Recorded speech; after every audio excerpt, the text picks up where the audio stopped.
Gipahimangnu-an karon sa embahada sa South Korea ang 55,000 ka mga Filipino batok sa nagkataas nga kaso sa mers-cov.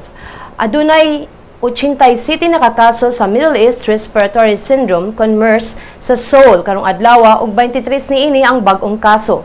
Tungod niini ang South Korea na himong world's most MERS contagious gawa sa Saudi Arabia diin adunay 1,000 ka kaso nga natala sukad 2012.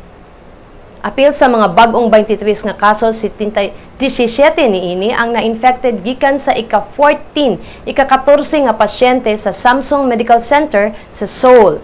Matud pa sa Ministry of Health and Welfare sa Seoul, ang ika-14 nga nataptan sa MERS nagdala sa virus gikan sa Pyeongtaek St. Mary's Hospital diin ang unang pasyente sa MERS natala. Ang unang MERS case natala sa Saudi Arabia ni adtong 2012. Ang World Health Organization nagkanayon na aduna nay kapin 400 ang namatay sa MERS.